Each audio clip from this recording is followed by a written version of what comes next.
वाक़या करबला तारीख का दर्दनाक वाक़या है। ये इकतदार की जंग नहीं थी, अक़दार की जंग थी। दो शख्सियत की लड़ाई नहीं थी, दो नजरियात का टकराव था। ये हक और बातिल का मार्का था। यजीद ज़ुल्म का इस्तियारा है।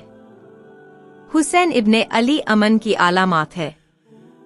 यजीद जब्र का पुतला है। हुसैन सब्र के पैकर है। यजीद अपनी बदतीनत फितरत और अपनी तपेना हमवार के बाइस दुनिया पर जिल्लत और रुसवाई, जुल्म, जब्र, जोरो ज्यादती की अलामत बन के उभरा, और हुसैन इब्ने अली रज़ियल्लाहु ताला अन्हु हक और सदाकत के निशान बन के उभरे। करबला के तपते हुए रेगजार में हुसैनी और यजीदी दो किरदार सामने आते हैं। यजीद बहदल की बेटी मैसून का नापाक बेटा था और हुसैन मुहम्मद अरबी सल्लल्लाहु अलैहि वसल्लम की बेटी फातिमा के शहजादे थे। यजीद दमिश्क के अतराफ में सरजून और ज़रीर अख्तल जैसे औबाशों के झुरमुट में पलकर जवान हुआ। हुसैन का दरवाजा मस्जिद नबवी के अंदर खुलता था। यजीद नशे में धूत होकर के नमाज़ें छोड़ देता था। हुसैन की करबला के अंदर भी नमाज तहज्जुद कज़ा नहीं हुई। यजीद ज़ुल्म का दूसरा नाम है। हुसैन अमन की आलामात है। आइए तफसील से जानते हैं करबला का वाक़या। मुहर्रम का महीना चल रहा है और इसी मुहर्रम को मद्देनजर रखते हुए हम आप लोगों के लिए करबला का किस्सा बयान कर रहे हैं। जब 60 हिजरी में हजरत सैयदना अमीर मुआविया रज़ियल्लाहु अन्हु का इंतकाल हुआ और यजीद उनका जानशीन बना, तब ताख्त-ए-हुकूमत पर बैठते ही उसके लिए सबसे अहम मसला हजरत सैयदना इमाम हुसैन, हजरत सैयदना अब्दुल्लाह बिन जुबैर और हजरत सैयदना अब्दुल्लाह बिन उमर से बैत लेने का था, क्योंकि इन हजरातों ने यजीद को अमीर मुआविया का वली अहद तस्लीम नहीं किया था। इसके अलावा इन हजरातों से यजीद को यह भी खतरा था कि कहीं इनमें से कोई खलीफत का दावा न कर दे और कहीं ऐसा न हो कि सारा हिजाज मुक़द्दस मेरे खिलाफ उठ खड़ा हो, जबकि इमाम हुसैन रज़ियल्लाहु ताला अन्हु के दावा खिलाफत की सूरत में इराक में भी बगावत का सख्त अंदेशा था। उन वजहों की बिना पर यजीद के पेश नज़र सबसे बड़ा मसला अपनी हुकूमत की बठा और उसे तहफ़्ज़ देना था, लिहाजा इसने उन हजरात मुक़द्दसा से बैत लेना जरूरी समझा। चुनांचे इसने मदीना मुनव्वरा के गवर्नर वलीद बिन उक़बा को हजरत सैयदना अमीर मुआविया की वफ़ात की खबर दी और साथ ही उन हजरात मुक़द्दसा से बैत लेने के लिए सख्त ताकीदी हुक्म भेजा। वलीद ने हजरत सैयदना इमाम हुसैन रज़ियल्लाहु ताला अन्हु को हजरत सैयदना अमीर मुआविया की वफ़ात की खबर दी और यजीद की बैत के लिए कहा।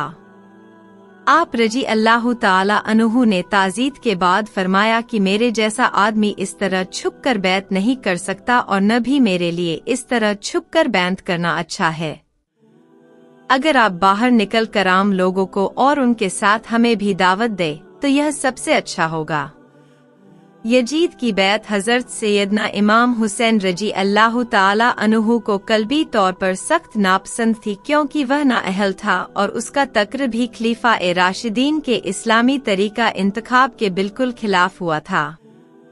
इसलिए आप एहतिजाजन उसके खिलाफ थे और दूसरी तरफ हालात इजाजत नहीं दे रहे थे कि आप अली उलालान उसके खिलाफ आवाज बुलंद करें। लिहाजा आप रज़ियल्लाहु ताला अन्हु ने अपने अहलो-याल और अजीज़ो कारिब को साथ लेकर मदीना मुनव्वरा से मक्का मुकरमा की तरफ हिजरत फरमा ली। आप रज़ियल्लाहु ताला अन्हु के मक्का मुकरमा पहुँचने की खबर सुनकर लोग आपकी खिदमत में हाजिर होकर जियारत का शर्फ हासिल करने लगे। जब अहले कूफा को हजरत सैयदना अमीर मुआविया रज़ियल्लाहु ताला अन्हु के इंतकाल की खबर मिली और उन्हें इस बात का इल्म हुआ कि हजरत सैयदना इमाम हुसैन रज़ियल्लाहु ताला अन्हु ने यजीद की बैत से इनकार कर दिया है, तो उन्होंने सैयदना इमाम हुसैन रज़ियल्लाहु ताला अन्हु के नाम हजारों की तादाद में खत लिखे कि आप जल्द से जल्द कूफा तशरीफ लाएं, मसनदे खिलाफत आपके लिए खाली है। हमारे अम्वाल और हमारी गर्दनें आपके लिए हाजिर हैं, सब के सब आपके मुंतजिर और मुश्ताक हैं, और आपके सिवा हमारा कोई इमाम और पेशवा नहीं है। आपकी मदद के लिए हमने यहाँ हजारों का लश्कर तैयार रखा है। हजरत इमाम हुसैन रजी अल्लाह ताला अन्हु ने जब अहले कूफा के ख़त्तों में उनके जज्बात, अकीदत और मोहब्बत, जान और माल कुर्बान करने की तमन्नाओं और कूफा आने की इल्तिजा को देखा तो फैसला किया कि हालात मालूम करने के लिए पहले अपने चचाजाद भाई हजरत मुस्लिम बिन अकील रजी अल्लाह ताला अन्हु को भेजा जाए। चुनांचे आपने उन्हें अहले कूफा के नाम एक खत दिया और फरमाया कि आप कूफा जाकर बजात खुद बराह रास्त हालात का सही अंदाजा लगाकर हमें इत्तला दीजिए। अगर हालात साजगार हो तो मैं भी आ जाऊंगा और अगर हालात नामुनासिब हों तो आप भी वापस तशरीफ ले आइए। सदर अल फाजिल हजरत अल्लामा सैयद नईमुद्दीन मुरादाबादी रजी अल्लाह ताला अन्हु फरमाते हैं कि अगरचे इमाम हुसैन रजी अल्लाह ताला अन्हु की शहादत की खबर मशहूर थी और कूफियों की बेवफाई का पहले भी तजर्बा हो चुका था, मगर जब यजीद बादशाह बन गया तो उसकी हुकूमत और सल्तनत दीन इस्लाम के लिए खतरा थी और उसी सबब से उसकी बैत नारवा थी और वह तरह तरह की तदबीरों और हिलों से चाहता था कि लोग उसकी बैत कर लें। उन हालात में कूफियों का बपास मिल्लत यजीद की बैत से दस्तखशी करना और हजरत इमाम हुसैन रजी अल्लाह ताला अन्हु से तालिब बैत होना इमाम पर लाजिम करता था कि उनकी दरख्वास्त कबूल फरमाएं। जब एक कौम जालिम और फासिक की बैत पर राजी न हो और साहिबे इस्तहक अहल से दरख्वास्त बैत करें, उस पर अगर वह उनकी इस्तियाद कबूल न करे तो उसके ये मानी होते हैं कि वह उस कौम को उस जाबिर ही के हवाले करना चाहता है। इमाम हुसैन रजी अल्लाह ताला अन्हु अगर उस वक्त कूफियों की दरख्वास्त को कबूल न फरमाते तो बारगाह इलाही अज़वजल में कूफियों के इस मुतालिबा का इमाम हुसैन रजी अल्लाह ताला अन्हु के पास क्या जवाब होता कि हम हर चंद दरपे हुए मगर इमाम हुसैन रजी अल्लाह ताला अन्हु बैत के लिए राजी न हुए, इसीलिए हमें यजीद के जुल्म और तशद्दुद से मजबूर होकर उसकी बैत करना पड़े। अगर इमाम हुसैन रजी अल्लाह ताला अन्हु हाथ बढ़ाते तो हम उन पर जाने फिदा करने के लिए हाजिर थे। यह मसला ऐसा दरपेश आया जिसका हल बिना इसके और कुछ नहीं था कि हजरत इमाम हुसैन रजी अल्लाह ताला अन्हु उनकी दावत पर लबैक फरमाएं। अगरचे अकबर सहाबा कराम हजरत इब्न अब्बास व हजरत इब्न उमर व हजरत जाबिर व हजरत अबू सैद वगैरह हम रजी अल्लाह ताला अन्हु उन हजरत इमाम हुसैन रजी अल्लाह ताला अन्हु की इस राय से मुत्फिक नहीं थे और उन्हें कूफियों के अहदो मुआवज़िक का एतबार नहीं था। इमाम हुसैन रजी अल्लाह ताला अन्हु की मोहब्बत और शहादत, हजरत इमाम हुसैन रजी अल्लाह ताला अन्हु की शोहरत उन सब के दिलों में इखतलाज पैदा कर रही थी। गोया कि यह यकीन करने की भी कोई वजह नहीं थी कि शहादत का यही वक्त है और इसी सफर में यह मरहला दरपेश होगा, लहजा अंदेशा माने था।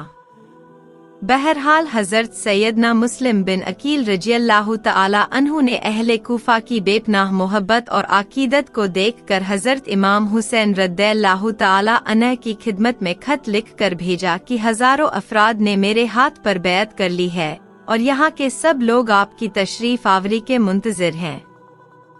इमाम हुसैन रजी अल्लाह ताला अन्हु ने इस इत्लाह के बाद कूफा जाने का अज़म समीम कर लिया और इधर कूफा में जो फसाद बर्पा हो चुका था उसकी आपको इत्लाह नहीं हुई थी। हजरत सैयदना इमाम हुसैन रजी अल्लाह ताला अन्हु ने 3 जिलहज 60 हिजरी को अपने अहले बैत, खादिमों आदि को कुल 82 अफराद को हमराह लेकर राह इराक इख्तियार फरमाया। रास्ते में हजरत सैयदना इमाम हुसैन रजी अल्लाह ताला अन्हु को कूफियों की बदुहद्दी और हजरत सैयदना मुस्लिम बिन अकील रजी अल्लाह ताला अन्हु की शहादत की खबर मिल गई थी।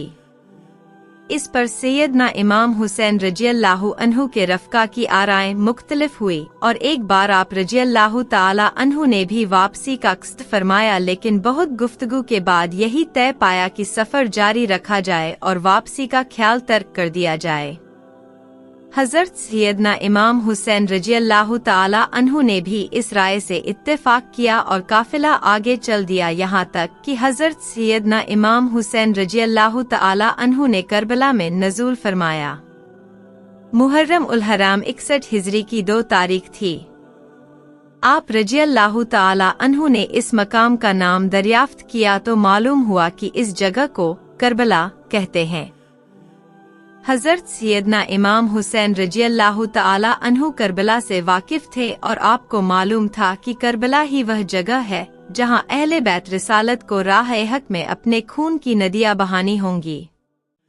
इन्हीं दिनों आप रज़ियल्लाहु तआला अन्हु को हुजूर सैयद आलम सल्लल्लाहु अलैहि वसल्लम की ज़ियारत हुई। नबी करीम सल्लल्लाहु अलैहि वसल्लम ने आपको शहादत की खबर दी और आपके सीना मुबारक पर दस्ते अक़दस रख कर दुआ फरमाई, अल्लाह हुसैन को सब्र और अज्र अता फरमा। इसी तरह एक एक करके हजरत मोहम्मद सल्लल्लाहु अलैहि वसल्लम के अहले बैत से तमाम नौजवान और बहादुर जंगजू शहीद होते गए और कुर्बानी का प्याला पी लिया। धीरे धीरे जब हजरत इमाम हुसैन के सभी यार अपनी शहादत हासिल कर गए तो उन्होंने फैसला किया कि अब खुद मैदान में तलवार लेकर निकला जाए। वो मैदान में गए और यजीदी फौज से लड़ना शुरू कर दिया। इमाम हुसैन अकेले यजीदी फौज का मुकाबला काफी देर तक किया।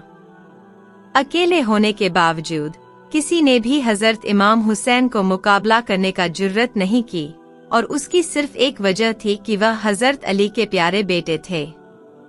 उस वक्त यजीदी फौज के फौजी हुक्मरान इब्ने साद ने महसूस किया कि वह हजरत अली के बेटे से किसी भी तरह मुकाबला नहीं कर सकते। इसलिए उन्होंने अपने तमाम सिपाहियों को इमाम हुसैन की मुखालिफत में एक साथ हमला करने का हुक्म दिया। उनके एक साथ हमले के बावजूद इमाम हुसैन ने साबित किया कि बातिल चाहे तादाद में कितना भी बढ़ जाए, हक और सच के मुकाबले में कभी नहीं टिकता।